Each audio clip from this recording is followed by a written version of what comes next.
जिस प्रकार सूरज की किरणों को एक लेंस की सहायता से एकत्र करके किसी भी चीज को जलाया जा सकता है, ठीक उसी प्रकार अपने लक्ष्य को प्राप्त करने के लिए अपनी सारी ऊर्जा उस लक्ष्य को प्राप्त करने में लगा दो।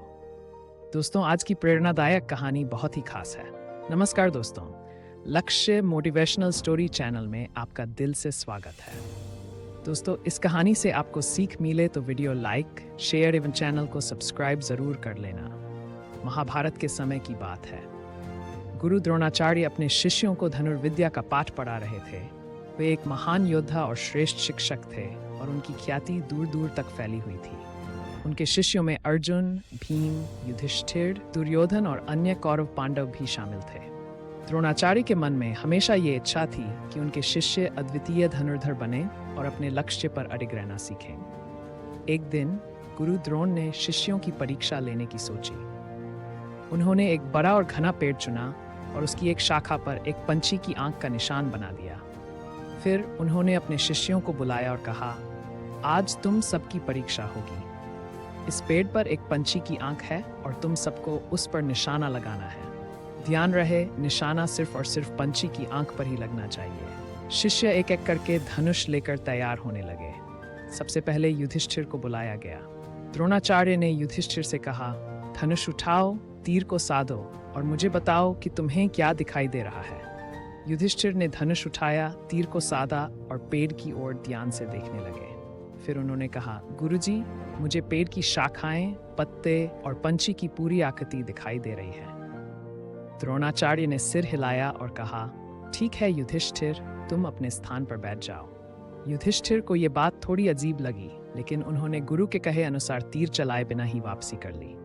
अब द्रोणाचार्य ने भीम को बुलाया और वही सवाल पूछा, भीम, तुम क्या देख रहे हो?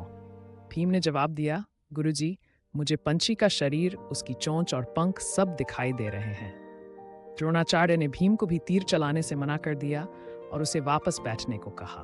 फिर इसी प्रकार गुरु द्रोण ने दुर्योधन, नकुल और सहदेव से भी वही सवाल किया, लेकिन सभी ने पेड़, पत्ते, शाखाएं और पंछी की पूरी आकृति ही देखी। किसी ने सिर्फ आंख पर ध्यान केंद्रित नहीं किया था। द्रोणाचार्य ने सभी शिष्यों को वापस बिठा दिया। अब सभी शिष्य थोड़ा विचलित होने लगे। उन्हें समझ नहीं आ रहा था कि गुरु द्रोण उन्हें तीर चलाने क्यों नहीं दे रहे थे। आखिरकार द्रोणाचार्य ने अर्जुन को बुलाया। अर्जुन गुरु द्रोण के सबसे प्रिय शिष्य थे, क्योंकि उन्होंने हमेशा अपने लक्ष्य पर अडिग रहना और पूरी तरह से ध्यान केंद्रित करना सीखा था। अर्जुन ने धनुष उठाया और तीर को साधा। गुरु द्रोण ने उससे भी वही सवाल पूछा, अर्जुन, तुम क्या देख रहे हो? अर्जुन ने एकाग्रचित्त होकर जवाब दिया, गुरुजी, मुझे केवल और केवल पंछी की आंख दिखाई दे रही है। गुरु द्रोण ने अर्जुन की बात पर थोड़ा और परीक्षण करने का सोचा और पूछा, क्या तुम्हें पेड़, पत्ते, शाखाएं या पंछी का शरीर दिखाई दे रहा है?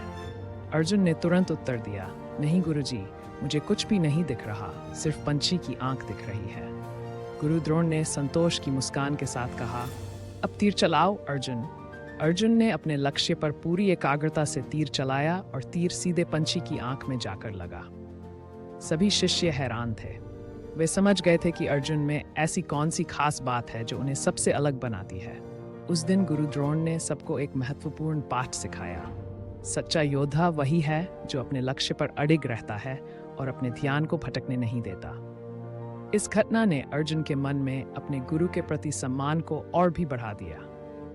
वहीं अन्य शिष्यों ने भी इस बात को समझा कि यदि वे अपने लक्ष्य को प्राप्त करना चाहते हैं तो उन्हें अपने मन और इंद्रियों को पूरी तरह से नियंत्रित करना होगा।